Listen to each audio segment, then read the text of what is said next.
அண்மைச் செய்தி. எதிர்க்கட்சித் தலைவர் ராகுல் காந்திக்கான பாதுகாப்பை மத்திய அரசு பலப்படுத்த வேண்டும் என்று தமிழக முதலமைச்சர் மு க ஸ்டாலின் தெரிவித்திருக்கிறார். இந்திரா காந்திக்கு நேர்ந்தது போல் உங்களுக்கும் நேரும்.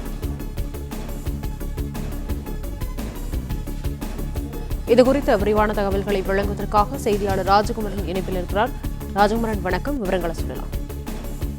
மக்களவை எதிர்க்கட்சி தலைவர் ராகுல் காந்தி அமெரிக்காவிற்கு தனிப்பட்ட பயணமாக சென்றிருக்கின்றார். அமெரிக்காவில் பல்வேறு நிகழ்வுகளில் பங்கேற்று அவர் உரையாற்றி வருகின்றார். குறிப்பாக அமெரிக்க வாழ் இந்தியர்களிடையிலும் ராகுல் காந்தி பல முக்கியமான விஷயங்கள் தொடர்பாக பேசுகின்றார். குறிப்பாக இந்தியாவில் பிரதமரின் ஆட்சியை விமர்சிக்கக்கூடிய வகையில் ஒரு சில கருத்துக்களை சொல்லுகின்றார். சீனா ஆதிக்கம் செலுத்தி வருகின்றது, இந்தியாவின் நிலப்பரப்பை சீனா கவர்ந்து வருகின்றது என்பது போன்ற கருத்துக்களை எல்லாம் மக்களவை எதிர்க்கட்சி தலைவர் ராகுல் காந்தி அமெரிக்காவில் பேசி வரக்கூடிய சூழ்நிலையில் தொடர்ச்சியாக ராகுல் காந்திக்கு எதிராக பாஜகவை சார்ந்தவர்கள் உள்ளிட்டவர்கள் எல்லாம் பல கருத்துக்களை சொல்லி வருகின்றார்கள். அது மட்டுமல்லாமல் ஏக்நாத் ஷிண்டே தலைமையிலான பாஜக ஆதரவில் இருக்கக்கூடிய மகாராஷ்டிரத்தினுடைய ஏக்நாத் ஷிண்டேயின் சிவசேனை அணியை சார்ந்தவர்களும் ராகுல் காந்தி மீது தாக்குதல் நடத்துபவர்களுக்கு பரிசளிப்போம் என்பது போன்ற கருத்துக்களை எல்லாம் அந்த கட்சியினுடைய முக்கிய தலைவர்கள் பேசி வருகின்றார்கள். அது மட்டுமல்லாமல் ஒரு சிலர் இந்திரா காந்தி அவர்களை குறிப்பிட்டு ராகுல் காந்தி அவருடைய பாட்டிக்கு என்ன நிலை ஏற்பட்டதோ அதே போன்ற நிலைக்கு உட்படுத்தப்படுவார் என்பதாக வன்முறை கருத்துக்களை எல்லாம் பதிவிட்டு வருகின்றார்கள். ராகுல் காந்தி அமெரிக்காவில் இந்தியாவை அவமானப்படுத்தி விட்டார் என்று பொருள்படக்கூடிய வகையில் வன்முறை கருத்துக்களை பதிவிடக்கூடிய போக்கு அண்மை காலமாக அதிகரித்திருக்கின்றது. இதை சுட்டிக்காட்டி தான் தமிழக முதலமைச்சர் மு க ஸ்டாலின் இந்த பதிவினை வெளியிட்டிருக்கின்றார். குறிப்பாக ராகுல் காந்தி மீதான இந்திய மக்களின் ஈர்ப்பு அதிகரித்திருக்கின்றது. இந்திய மக்களிடம் பெருவாரியாக ராகுல் காந்தி சென்று சேர்ந்திருக்கின்றார். இந்த நிலையில் அவரை விமர்சிக்கக்கூடிய வகையில் பல கருத்துக்கள் பகிரப்பட்டு வருகின்றது என்று குறிப்பிட்டிருக்கக்கூடிய முதலமைச்சர் மிரட்டல் வன்முறைக்கு ஜனநாயகத்தில் இடமில்லை என்பதை உறுதி செய்ய வேண்டும் என்று வலியுறுத்தி தன்னுடைய பதிவை வெளியிட்டிருக்கின்றார்.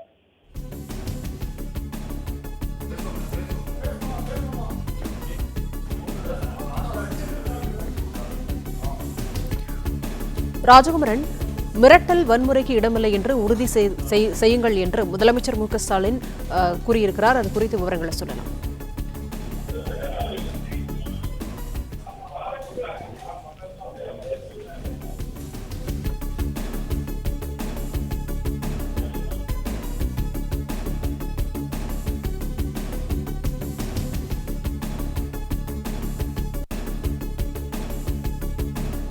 வலியுறுத்தியிருக்கிறார். எதிர்க்கட்சித் தலைவர் ராகுல் காந்திக்கான பாதுகாப்பை மத்திய அரசு பலப்படுத்த வேண்டும் என தமிழ்நாடு முதலமைச்சர் மு க ஸ்டாலின் வலியுறுத்தி இருக்கிறார். கூடுதல் விவரங்களை இணைப்பில் காத்திருக்கும் செய்தியாளர் ராஜகுமரன் வழங்க கேட்கலாம். ராஜகுமரன், வணக்கம். விவரங்களை சொல்லலாம். முதலமைச்சர் தன்னுடைய பதிவில் ராகுல் காந்திக்கு வழங்கப்படக்கூடிய பாதுகாப்பை பலப்படுத்த வேண்டும் என்கின்ற ஒரு கோரிக்கையினை மத்திய அரசுக்கு வழங்கி இருக்கின்றார். அது மட்டுமல்லாமல் பல சம்பவங்களை சுட்டிக்காட்டி இருக்கின்றார். ராகுல் காந்தி தொடர்பாக அண்மையில் தெரிவிக்கப்பட்டிருந்த கருத்துகள், ராகுல் காந்தியின் நாவை துண்டிப்பவருக்கு பரிசு வழங்கப்படும் என்று ஷிண்டே அணியை சார்ந்த மகாராஷ்டிரத்தினுடைய ஒரு முக்கியமான சட்டமன்ற உறுப்பினர் மிரட்டல் விடுத்திருப்பதையும் முதலமைச்சர் சுட்டிக்காட்டி இருக்கின்றார். அது மட்டுமல்லாமல் ராகுல் காந்தியின் அரசியல் முன்னெடுப்பும் அவருக்கு அதிகரிக்கக்கூடிய மக்கள் ஆதரவும் சிலருக்கு கலக்கத்தை ஏற்படுத்தி இருப்பதால் இது போன்ற மிரட்டல்கள் வருகின்றன என்ற கருத்தையும் முதலமைச்சர் தெரிவித்திருக்கின்றார். ராகுல் காந்தியின் அரசியல் முன்னெடுப்பு அதிகரித்து வருகின்றது, ராகுல் காந்திக்கான மக்கள் ஆதரவு அதிகரித்து வருகின்றது. இதை பொறுத்துக் கொள்ள முடியாமல் பலர் இது போன்ற கருத்துக்களை தெரிவித்து வருகின்றார்கள்.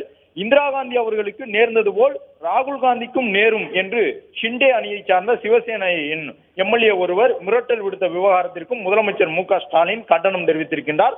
தமிழக முதலமைச்சர் மக்களவை எதிர்க்கட்சி தலைவர் ராகுல் காந்திக்கான பாதுகாப்பை மத்திய அரசு பலப்படுத்த வேண்டும் என்ற தன்னுடைய கோரிக்கையினை எக்ஸ் வலைதளத்தின் மூலமாக பதிவு செய்திருக்கின்றார். மத்திய அரசு முழு வீச்சில் எதிர்க்கட்சி தலைவர் ராகுல் காந்திக்கான பாதுகாப்பை மேலும் பலப்படுத்த வேண்டும் என்கின்ற கோரிக்கையினை தமிழக முதலமைச்சர் மு க ஸ்டாலின் சமூக வலைதளத்தின் வாயிலாக முன்வைத்திருக்கின்றார். ஷிண்டே அணியை சார்ந்தவர்கள் ராகுல் காந்தியின் நாவை அறுப்போம் என்று பேசியிருந்ததும் மேலும் பாஜகவை சார்ந்த ஒரு சிலரும் அதுபோன்ற கருத்துக்களை தெரிவித்து இந்திரா காந்தி அவர்களுக்கு நேர்ந்தது ராகுல் காந்திக்கும் நேர்ந்துவிடக் கூடாது என்று மறைமுகமாக மிரட்டக்கூடிய வகையில் பதிவிட்டதையும் சுட்டிக்காட்டி இருக்கக்கூடிய தமிழக முதலமைச்சர் மத்திய அரசை மேற்கோள் காட்டி முழு வீச்சில் ராகுல் காந்திக்கான பாதுகாப்பை பலப்படுத்த வேண்டும் என்கின்ற கோரிக்கையினை முன்வைத்திருக்கின்றார்.